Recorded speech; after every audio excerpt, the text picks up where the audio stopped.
So, our simple tomato soup.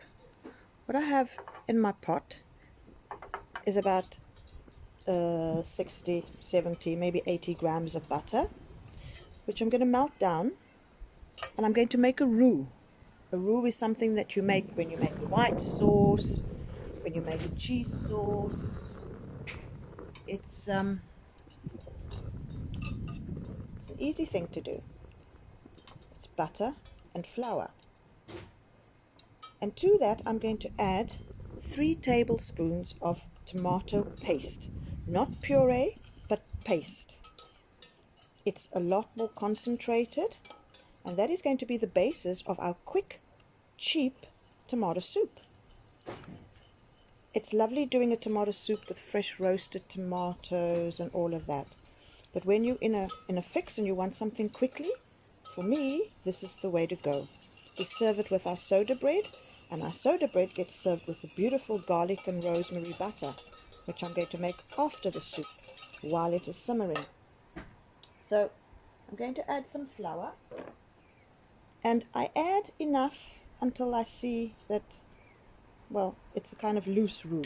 So there I've probably added about 2.5 tablespoons of flour, and we really don't want this all gluggy, because then it's really not very nice. So that is what I'm looking at. Okay? And to that I am now going to add my tomato paste and just give that a stir, just to incorporate all those 3 ingredients together. And now I'm going to add simple stock cube, you know, the normal gewone stuff. I don't have fresh stock at the moment, so that is what I'm adding to that. And in fact, because I've got that amount of tomato paste, I'm going to add 2 stock cubes. Now you can do it the proper way, dissolve your stock cube in water. I'm impatient, so I will try and take the easy way out. And that is a nice mass, which you might not imagine turning into a soup, but it is. And now I'm going to add my water. And I'm using a whisk because it's really far easier. If you use a wooden spoon, you're going to be here forever. And you're going to have lumps. And this way, we avoid all of that.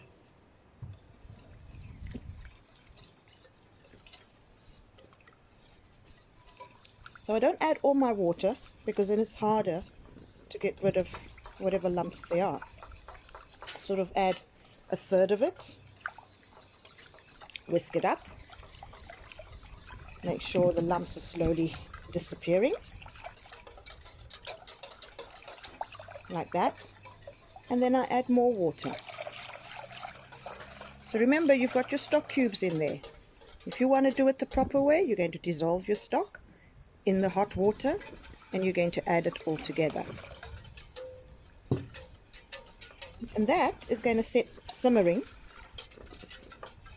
for a little while. It will thicken, and I'm going to enrich this with a bit of milk, and because I've got some leftover cream, a bit of cream, but that only goes in at the end. What also needs to get added at the end is a bit of sugar. Tomato is always acidic, so I like to use a little bit of brown sugar, but always taste it first before you add. Otherwise, you can never take away. You will check for seasonings. Remember, your salt is in your stock cube. I will add black pepper afterwards. I will taste. That's what I will do. But for now, I'm going to move this aside, and I'm just going to show you the quick garlic and rosemary butter before I go and check on the soda bread in the oven. So let's just be safe and turn this off and move it over there. Put it back on and let it simmer. What I have here is some grated garlic, some fresh sprigs of rosemary from my garden. It's taken me years to be able to actually grow rosemary because I used to kill it. And I've got some beautiful butter, and I'm just using a fork and mashing it up. And that will be our garlic and rosemary butter. Again, please don't use margarine. I mean, I just feel so strongly about it, but I suppose each to his own. But for me, it's got to be butter. And you buy butter when it's on special. You put it in your freezer, and that way you don't end up paying a fortune for a block of butter when you don't have it.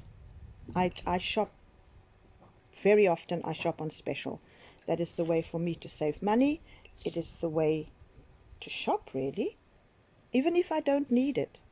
And that is my garlic and rosemary butter, which I'm going to put aside. So that's simmering. I'm going to go and check on the loaves and clean up, and I'll be back later.